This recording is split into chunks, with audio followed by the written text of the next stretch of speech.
Welcome everyone to another MadTech Webcast. I'm your host, Kieran O'Kane. Thank you for joining us today. This is an extension of our discussion around cookieless targeting and the future of what that might look like. And today I have two excellent guests. I've got Aubriana Lopez, who's the Chief Mobile Strategist for Digital Element, and Rob Webster, who's the founder of Canton Marketing Solution. Aubriana and Rob, thank you and welcome. Thanks for having me. Okay, so this is sort of an extension of some of the conversations we've had over the last couple of weeks. And as you know, we had a few vendors on previously talking about cookieless targeting. And this is sort of a big pivotal moment for the industry as we move from one era to another. And this is a great conversation to have because we've obviously got Digital Element here to talk about a specific area that they're working on. And we have Rob here today who's got in with most of the marketers and sort of is advising on this stuff. So before we sort of get into the nitty gritty, let's talk about the state of play in the current ecosystem. I mean, the cookieless privacy first era is here, Rob. Let's talk about what is actually the state of play and how marketers are sort of approaching this. So let's start with you first, and then we'll go with Aubriana. Sure, yeah. So I think the privacy first world was kind of started with the Apple ITP situation probably 18 months ago. And I think there's a real kind of focus of innovation that's happening an awful lot the last 6 months as people are kind of sort of drive through and affect change. There's also a kind of a period of inertia. We've got the strange situation where people aren't buying users on iOS devices because they can't target and track them properly, whereas in fact they probably can. So you have this kind of a period of inertia, whereas also you have a huge amount of innovation with lots of developments in technology, lots of developments in best practice to sort of improve things forward. And I think you're seeing a real divide between those that have kind of got imagination and are pushing ahead with this, and those that really kind of still a bit sort of clueless and not really sure where to turn. Because we had a discussion, I remember this, I think it was good 6-8 months ago, Rob. It's hard to take to track the time these days. Nobody knows what day it is generally or what month. And you can see that from my hair. I'm growing a mullet as we speak. Like, what a mullet, what a haircut I have. But we had that conversation on a panel, Rob. I remember we were talking about it, and I kind of took that kind of contrary view to you in the sense that I was saying, like, people are just kind of like writing off Apple users, right? For instance, right? And you said, look, there are ways to do it. And I asked, what about tracking? What about attribution? Do you think there's still a lot of people in the industry right now that is kind of depending too much on the Google ecosystem? Like, so, Google make it easy at the minute because they haven't implemented the third-party cookie lockdown on, measurement, attribution, targeting. Do you think there's still a big chunk of our industry still depending on that quite a bit? Yes, massively, because it's easy. If you're an ad tech company now, trying to solve the challenge for Safari and iOS is much harder.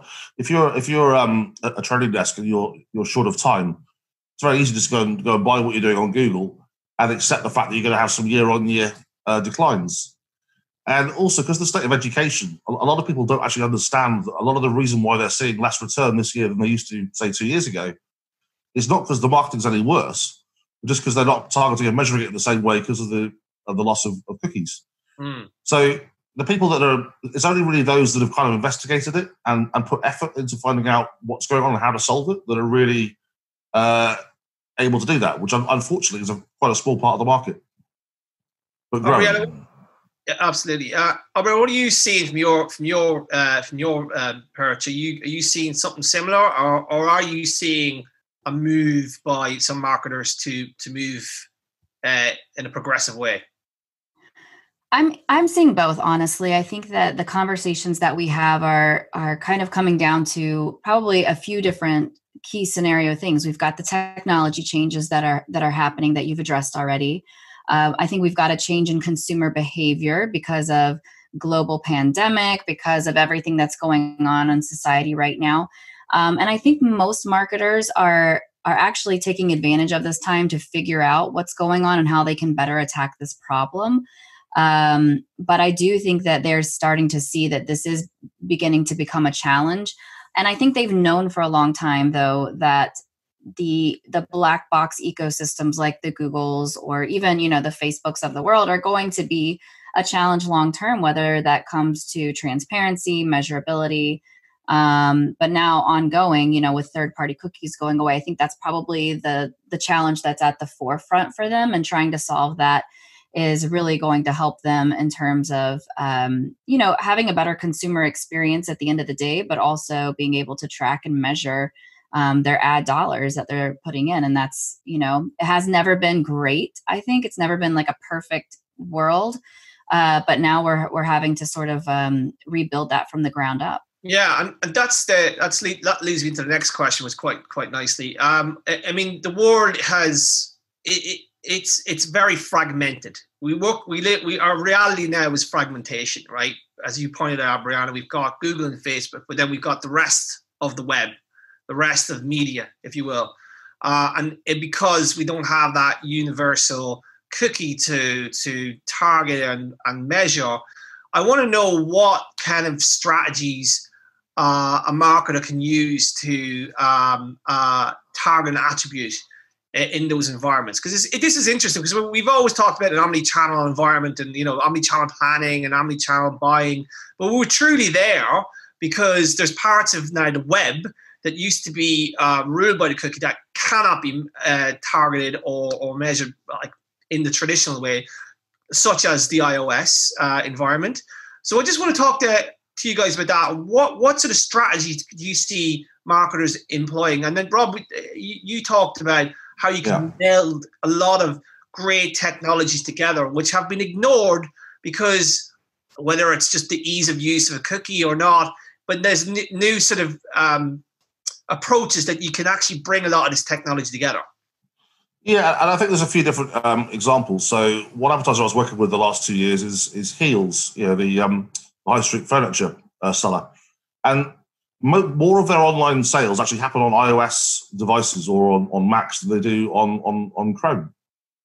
So they've been hugely impacted by the change in policy. So, but the solution though isn't to not advertise on those devices, because that's still a great environment, still great users.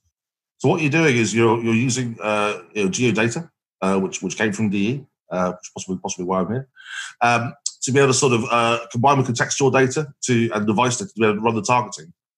And then started off by using a form of device recognition to run attribution, and then also looking at how you can use actually geolocation to run attribution.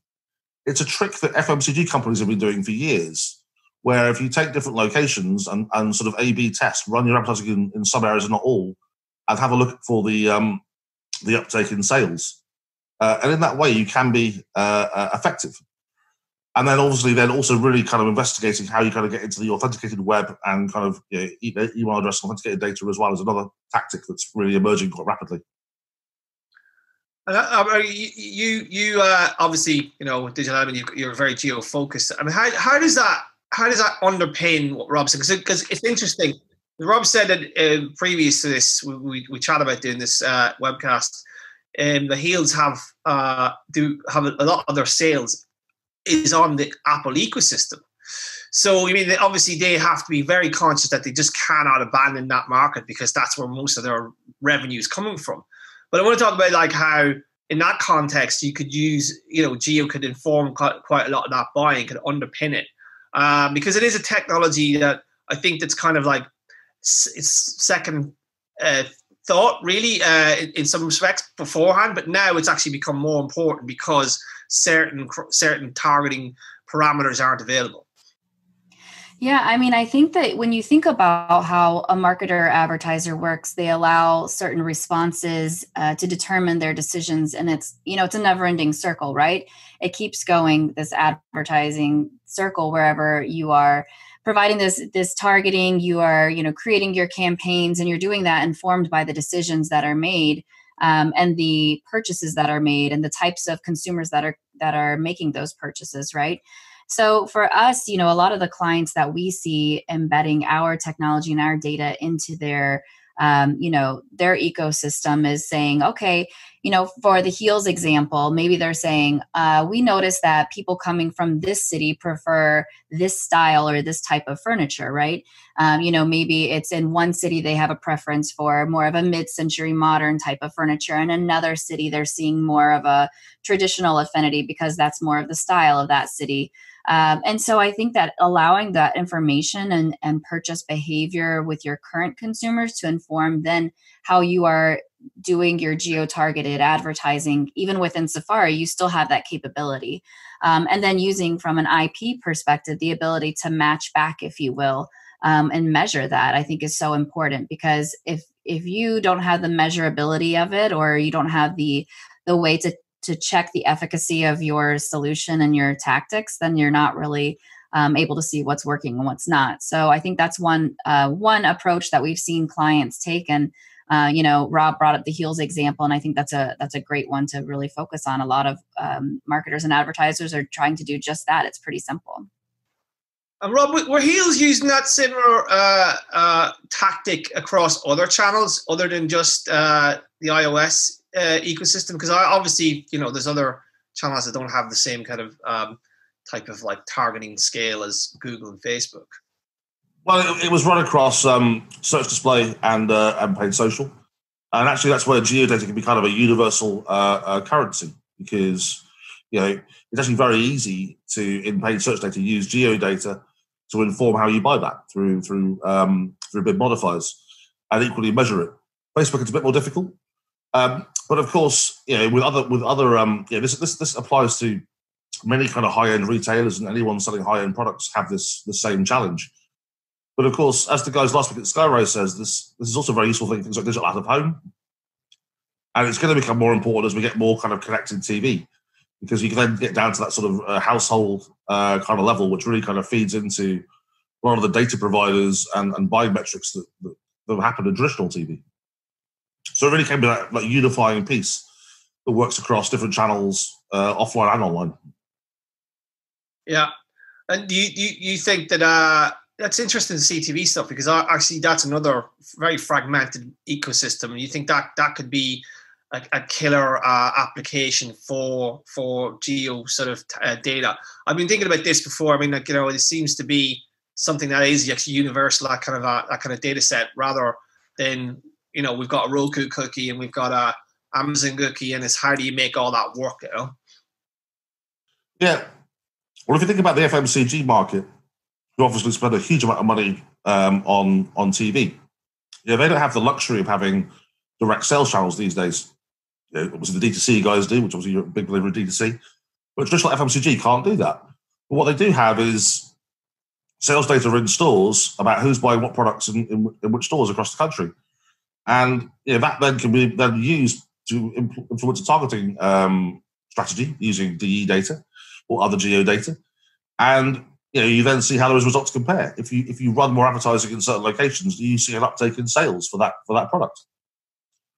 And that again can be applied across connected TV, but then really joined up with everything else that you're doing around mobile, which is often forgotten about in the space, the second screen environment, a digital out of home, and of course display, social, and search. I think the really unique thing that IP has here is that if you want to isolate the CTV example and OTT and everything from streaming services, each of those are going to have unique IP addresses. And even though you may not get super granular information all the time where it's a one-to-one connection, you do have that singular IP address that you can leverage and utilize. And I think the biggest challenge in CTV that we have heard is that, you have, sometimes there is a specific CTV ID, very similar to how we have MAIDs and mobile identifiers, but that's only a portion of there's a big portion that come in that don't have those attached to them, from a cookie perspective. And so it's really hard for advertisers to fulfill those spots. But the IP we know is across every single connected device. Every device has to have an IP. That's why I think it's a great, first layer approach from an underlying perspective. And then whenever you know that that IP address could also be resonating against, across multiple devices in the same, household, for example, you have the ability to resonate that time and time again over different display channels and different mediums. So I think that's the power there without being, invasive, without knowing or identifying it's a specific person or a specific household. You still have the ability to provide a consistent message. And Aubriana, it's particularly accurate, isn't it, Aubriana, when you're looking at people at home? So now with the pandemic, people working from home, we actually have that more precision than with compared with offices, perhaps? Much more. I mean, I think that, we've seen the consumer behavior drastically shift in the past couple of months. And I don't want to go too far down that road yet because I think that you were about to ask another question. So I can pause on that. It's all right. I mean, we could talk about that behavioral sort of change in a bit, but I just want to stay on this point because it's very important. Rob, you talked about using geo as a proxy for other data, right? Because what we're trying to figure out here from a marketer's point of view is how do you stitch a lot of this stuff together, right? Because it is very, very difficult if you're coming at this going, okay, how do I build a sort of a model of user behavior on these channels? How do I track the performance of these campaigns? Because if I spend £1 million on Facebook, I can generally get a good overview of what I've spent and how it's performed, etc. Right? If I take the same £1 million and say I'm going to spend it across programmatic but not Chrome, it's a bit difficult because you've got to take lots of different pieces together and put it together. So I just kind of want to get a sense, particularly what you talked about previously, Rob, is how you could use geo as a sort of proxy for either activating or onboarding other data points. Yeah, so there's an awful lot to that, actually. So the first thing I'd say is that a lot of people think that it's very easy to track how Facebook or other channels are working. But I think a lot of those stats are actually misleading because you get a lot of confusion around whether it's a post view or did it actually provide incrementality. Perhaps it's a rabbit hole for a different day. And yes, it's not super easy, but there are techniques to be able to use this data. So if you look at the major sort of data providers have been using geodata for years. The likes of Experian or Equifax or CACI, all of these companies have used geo-led data for a number of years for door drop campaigns or direct mail campaigns. So actually, the techniques are already there to apply it. And what ad tech companies, agencies, and actually advertisers need to do is to spend a bit more time with their data and organising it in the way that they can use it. And that's getting easier, actually, as companies are working very, very hard to organise their data in more precise technologies and then make it more interoperable, but all with that privacy-first idea in mind as we enter in this privacy by design world of the next few years. Okay. There's so many. I like to kind of throw in a curveball question. So one of our audience has asked a question here, talking about the level of accuracy does Digital Element provide to postcode or suburb level? Is that okay to ask that, or are you good to answer? I like to change it up a little bit. Yeah, no problem. Happy to answer that question. So I would say that whenever you're looking at standard IP intelligence targeting across the board, you may expect somewhere around 30% accuracy. But where Element really shines is our accuracy and coverage, and we'll have around 97% accuracy. And so I think that, we've seen the largest enterprise companies testing with truth sets our data. And, their response is that, our data has been above and beyond what anything else has been that's on the market. I mean, we really invented this space 20 plus years ago, and we leverage a lot of mobile compliant data that helps us to get really granular and really accurate. And still do it from a privacy sensitive standpoint. If you can hear any background sound there, that's somebody decided to rebuild the hotel next to our office, which is annoying, right? I apologize for that. Thank you, Ariana. So just going back to your interesting sort of narrative around user behavior, I want to touch on that because that's quite interesting, particularly in the current context of where we're at, right? And I'd like to kind of loop in technically what geo could do in this respect. Is that obviously behaviors have changed or are changing, right? Everybody is not going back to the office like me. By the way, I can walk to the office and I've completely adhered to government guidelines, by the way. But my point is, let's talk about that from that perspective, because it's very, very interesting. We are, as a user or as a consumer, changed in many ways. It takes 30, 60 days to change behavior. And I'd say behaviors have been radically changed in the last 3 to 4 months. So I want to talk about that, Amber, because you brought it up, and I kind of want to touch that because it is a big topic. And how does that relate back to what Geo can do in that respect? Well, I think what it really lends itself to is that being able to reach the consumer at home is more important now than ever, right? We are mostly all working from home. We are not, moving about too much. And, it's minimal movements for people. And then you add in other things like civil unrest and lots of other changes. And people are just not moving around like they used to. Our behavior has been forced to change. And so not only do we have that, but we're blending that with the world of these technological changes that marketers and advertisers are facing, along with all of the privacy implications that everybody has been, changing their processes and procedures in order to adhere to. And you really have the perfect storm for why you need to have some level of IP intelligence, because we are finding consumers when they're at home. We're able to reach them when they're on their fixed Wi-Fis. And, because we are covering 99.99% of all routable IP addresses, I think that it's a really, we've had, I would say, this wave of like what's old is new, where IP intelligence is just, resurging because people have a need to reach their consumers at home and understand the context of what's going on. As Rob had mentioned, layering that geo data of, contextually what's going on in that city. Is it more calm? Is it more, is there more uprising? And how does that affect our decisions as marketers and advertisers as we connect with those consumers? Rob, are you seeing something similar? Are your clients, these are very changed times. So are your clients looking for, new ways to kind of figure out the new landscape? I mean, it's bad enough that we've had to deal with, the cookie dying on the vine, but now we're sort of coupled with a black swan event such as the coronavirus. Yeah, absolutely. I mean, I think what everyone's going to deal with is how do you deal with change and deal with change quickly. Yeah, I think a lot of companies would just go and turn on their retargeting campaign and their search campaign and let it run. But actually, when you have such rapid change, which has happened in the past, but also we're going to have change moving forward, right? As we come out of lockdown, as rules change, we need to work out what's going to go back to what it was before and what's kind of baked in as long-term change. So what advertisers need right now is to be much more agile, and that's what they're looking for.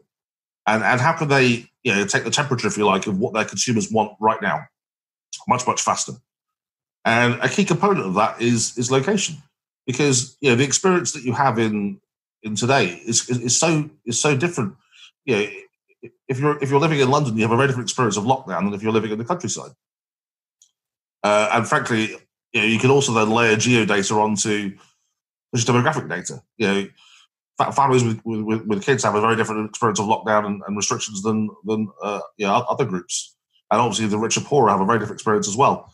All of these things really, really matter to how you're going to market with your target audience and your messaging.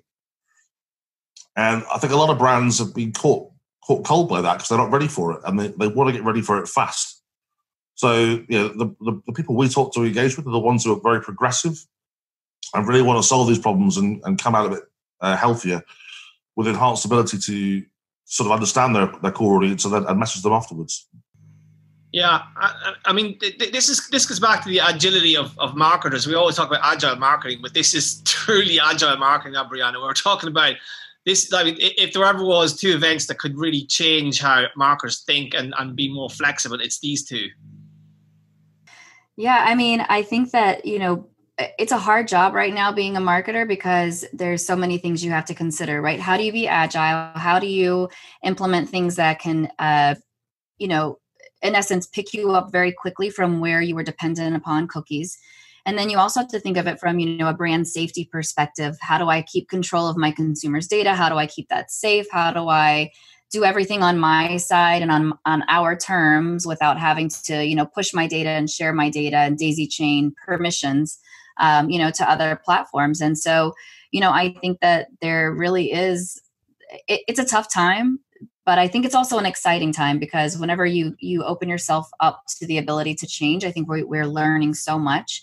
And figuring out, how do we have better conversations with our consumers? Like Rob was mentioning, consumers are different. It's not a one size fits all for every brand. And so tailoring your messaging and the way that you engage and advertise in each of those things tied to geo or other data intelligence that you have access to is so important. So just to finish on one question, because we've got like 3 minutes left. I just want to know, how do we stop people just shifting money to Facebook and Google in this respect, Rob? Because it's a very easy decision just to go, I'm going to spend all my money on Facebook. I've heard this numerous times from various people going, it's just too easy. I'm going to spend my money on Facebook. It's social. Everybody's on social. So how do we as 20%ers make, marketers think about the rest of the web, the rest of the media? Because it's really important that we build models that they understand and can use without having to kind of like, completely rethink things every single campaign. So I just want to see what your thought process is around that. Yeah, I think publishers, practitioners, ad tech needs to make things easier to spend money on the 20%ers, right? We need to be able to make it easy to have good, positive marketing outcomes for brands. And I think, the PwC report was terrible, not necessarily because of what it said, but just the perception that it gave of our industry. And actually what we need to be doing is clubbing together to say, look, you can buy great quality inventory, which will achieve your objective safely and effectively this way. And I think it's getting back to that sort of that core breakdown. We've made things too complex. We need to dial it back and be able to give advertisers easy money that they know is going to be effective, and they know they're going to actually get positive reward for. Whereas having to worry about all of the little niggles that happen in the industry isn't good. Brianna, I'll leave the last word to you. What's your point? I mean, obviously you'd like everybody to spend more money with you, but how do we make it easier for that to happen? I think, Rob, you spoke very, very well on that topic. And I do think that we, as marketers and advertisers, you have to take back control of your data. I think the challenge is we've given too much control to these big ecosystems. And the challenge there is we know that the measurability and the transparency they're willing to give back is little to none. And so I think that I can tell you that, leading the innovation arm within Digital Element, we are working on a ton of really exciting things that are leading us towards this. These are the conversations we're having with clients and prospects every day, because this is a challenge they're all trying to solve. So I am very hopeful and confident that it is going to be solved. But I think it's going to be just really taking back the power and saying we're going to diversify how we spend. And it may be a little challenging in the beginning, but we're going to get better results in the end and have real full control of our data and our customers. And on that positive note, I think we'll end it there. Brianna, thank you very much for your time. Rob, thank you very much for your time. I apologize for the builders next door. They've gone completely mental. That was a wonderful discussion, and I'm sure we'll have some follow-up after this. So guys, thank you very much. And I will see all our viewers on the next webcast, whenever that might be. So thank you very much, and have a good day, everybody.